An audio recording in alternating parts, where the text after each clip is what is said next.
Thank you. I'm not a lawyer. Yeah. You know, and this matter has so many interesting legal dimensions, and every time the conversation comes up and you listen to any lawyer worth their salt, you learn something new. I just did right now listening to Kadri, because there are so many different parts of this thing to bite into as a lawyer. You know, your training comes in, and there's so much in there, particularly because this is the first time we've had this exact set of circumstances happen in our democracy. I'm not a lawyer, but I think it was John Mortimer, a famous British advocate, who said, there is no brilliance required in law, merely common sense and relatively clean fingernails. Now, I wash my hands regularly, so my fingernails are okay, and as for common sense, they have some. So much as I don't have the legal training that some of our colleagues have, I have the luxury of being able to look at everything that's happening and ask, is this common sense or not? So let's walk through it. We have a constitution that was written a long time ago and came into effect in 1992, that we have lived and worked with to this day.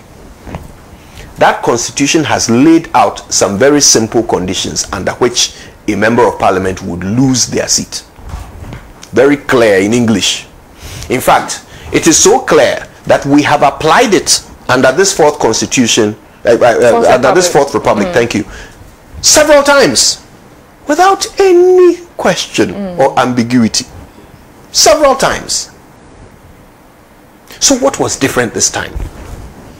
There was only one thing different, and that was the time factor.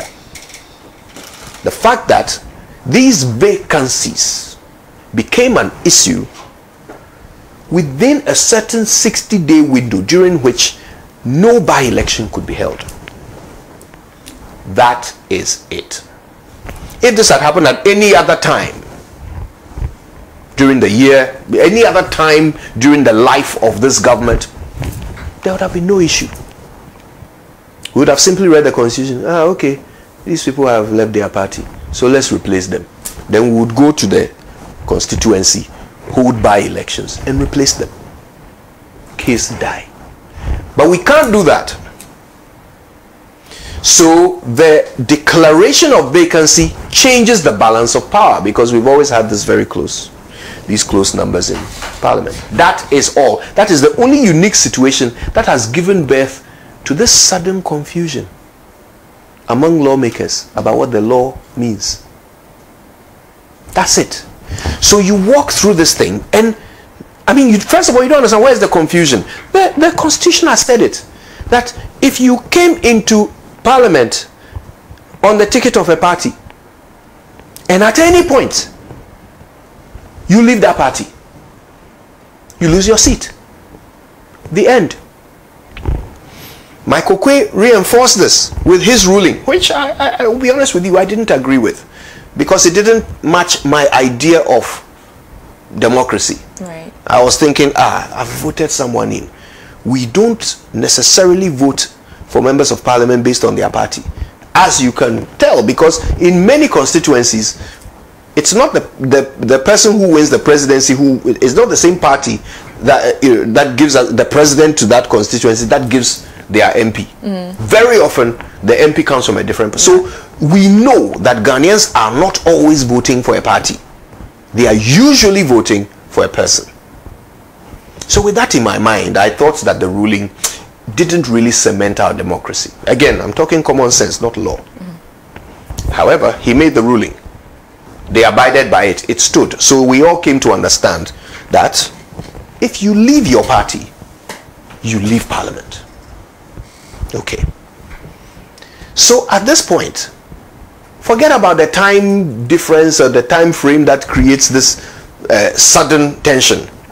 The simple question is, have these four people left the party with which they came into parliament? Of course, one of them came as an independent and is now going to run for a party. So again, the question is, has he become something other than what platform he came in on, right?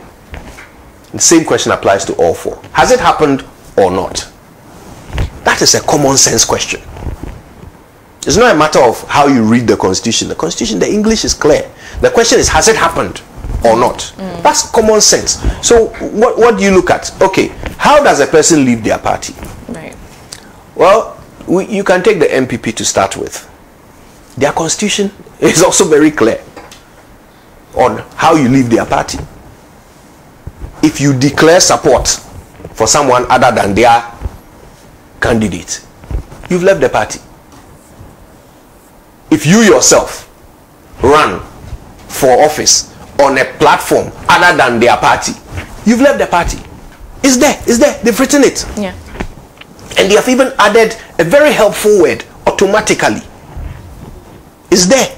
They've added it for all of our assistants, that the departure from the party is automatic.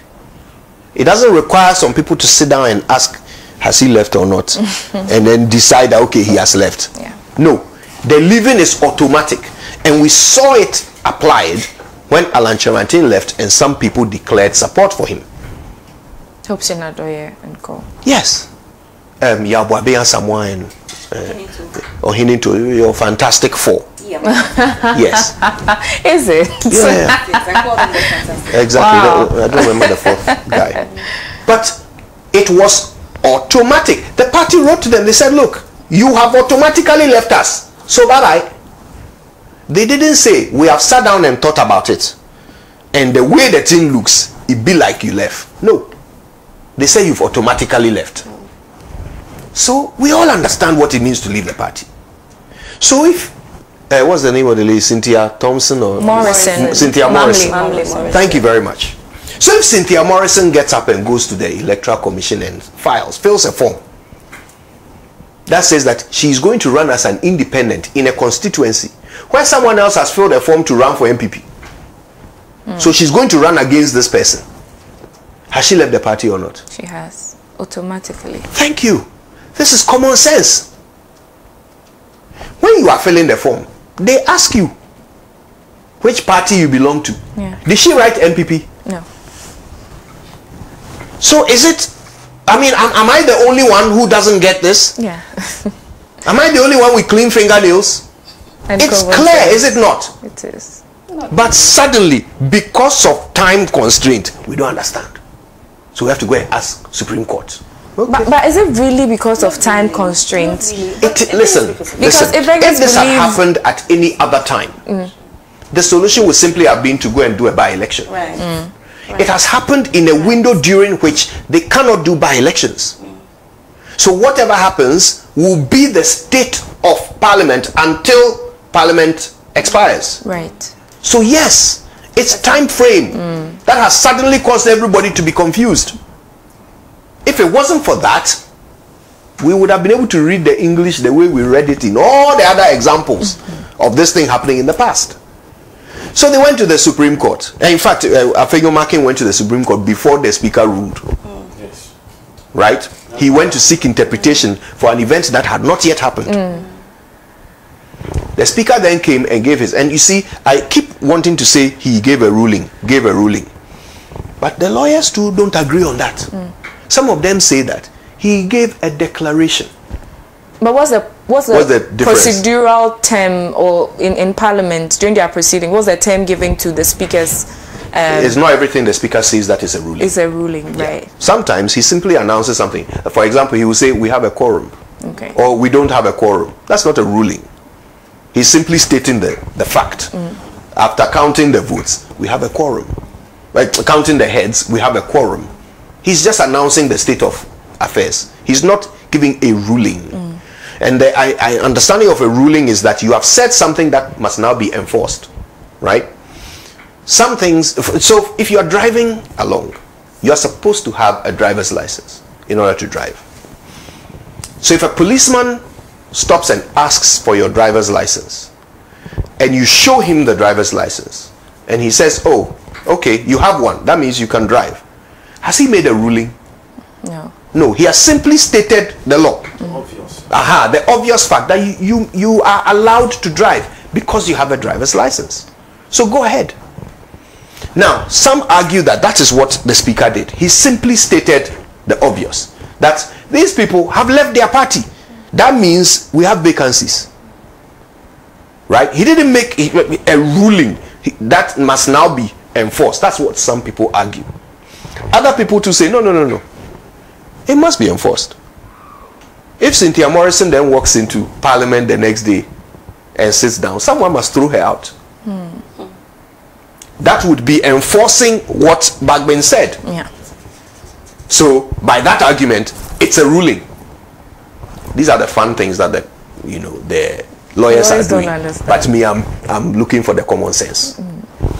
So as soon as the speaker spoke, Afenyo ran ex parte to the Supreme Court and said, look, you guys need to injunct Parliament right now. Otherwise, something will happen that will be injurious. Okay, what will happen? Well, these 4 people will not be able to operate as MPs. Represent their constituents. And that would disenfranchise their constituents and all of this. So they were making these arguments. The Supreme Court was listening like, none of this applies to us. So there's none of what you are, these things, they don't matter to us. It seems these are your political concerns. And fine, we interpret the law. But wait. You seem to be a little bit lost. The people, were they given a fair hearing? Oh, my lord, no, they were not given a fair hearing. That's what you should have said. That one we can work with. Okay, they were not given a fair hearing. Then we injunct. This is what happened, right? And then the whole argument about whether their jurisdiction was properly, what's the proper term? Invoked. All of this comes up. But in simple terms, what the Supreme Court did was they listened to the man and found a way of saying something that would apply. Right? Then another debate starts. Okay, Supreme Court has made their ruling. Does it apply to us? We are Parliament. Can the Supreme Court make a ruling that affects us? I mean, we are equals. They are not. They don't work. They don't overshadow us. They talk. But I'm sorry. We already have laws. They are already written. In the same way that the law that you can drive with a license already exists. Another one that already exists is that when the court gives an order, you either obey or you break the law. It already exists. It's not after the court gives an order that you go and sit at home and then you think about the order. This order, am I going to obey it or not? And then you decide, you choose whether you obey it, or if you won't obey it, then you do something else. Then someone now has to come and take you back to court. No. When the court gives an order, you obey it. If you don't want to obey it, or if you think that order should not stand, you go to court, the same court, and then you go and seek for it to be reversed. That law already exists. So even though a lot of these things are unprecedented, some of them are precedented. Some of them are not confusing. Common sense tells us what to do. So this whole debate about whether what the court has ruled, whether it applies or not, I'm sorry, the law already exists, it applies. Speaker Bagman then came to tell Parliament that I have received the proceedings from the Supreme Court. I've received it. He didn't say I'm not aware of what they have ruled. He said I've received it. And after that he said there are not enough of us here, so I'm adjourning indefinitely. Now, I mean, that was a great chess move. You have to give Speaker Bagman his due. By making that decision, he put the pressure back on the executive and the judiciary. It's not their problem. The executive wants to do business. Well, then you'd better resolve this matter. As for him, there is going home. The judiciary, if they really, want what they have said to have effect, then they have to do more, because there's more of the case to be deliberated. You ex parte, granted an injunction, and you think that's it, you've stayed everything. Oh well, we too, we've gone home. So what happens next? The pressure is now on everyone, and that was a great chess move by Speaker Bagbin. But there are some things you don't debate. The injunction stands. It's common sense.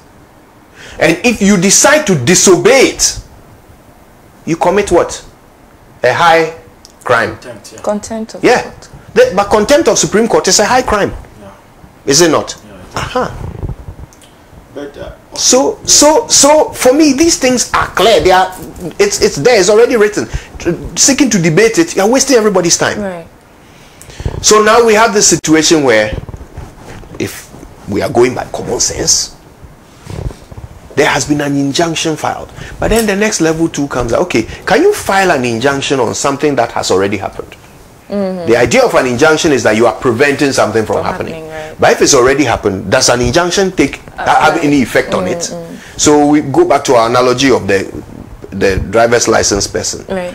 The policeman has seen your driver's license. You can drive. So he says, okay, continue with what you are doing. Then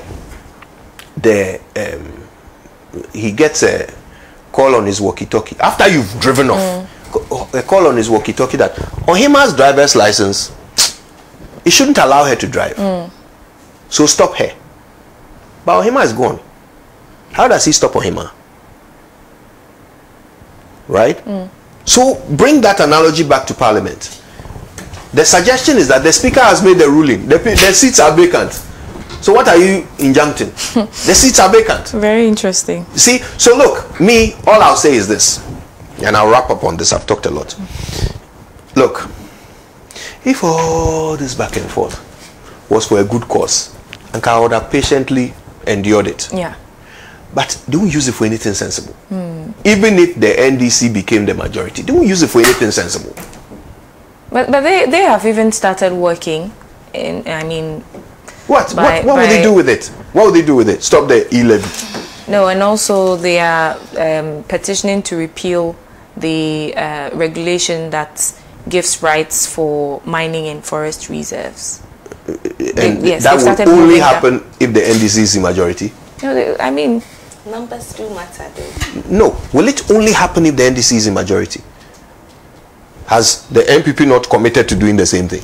I mean, the president, the president gave that same... Exactly. So, really, I mean, why are we saying that we need the NDC to be majority for that to happen? We don't. Look, if the NDC was going to maybe use their majority to start some impeachment process against Akufo-Addo, that would be of moment. That I would have, but so far... People were even suggesting that they could use their power to impeach the Chief Justice. What's the value of that? The president. You are the president. I mean, who else has failed here? So I'm going to wrap up on this. Right. To be perfectly honest, it's all a lot of fighting for something of very little value. Who is in the majority or the minority will make so little difference to our lives in these last few weeks that it's almost not worth fighting over. But they are both ready to die on this hill. And we are going to see even more ridiculousness. Now, Dafe Amakwa has gone to the same Supreme Court that they argue has no jurisdiction over them. He has gone there to seek an injunction of his own from a court that has no jurisdiction over you. Now they are heading. What will you use it for? If you think they have no jurisdiction over you. It's just ridiculousness piling up on top of ridiculousness. It's a waste of everybody's time. And there's no value in it.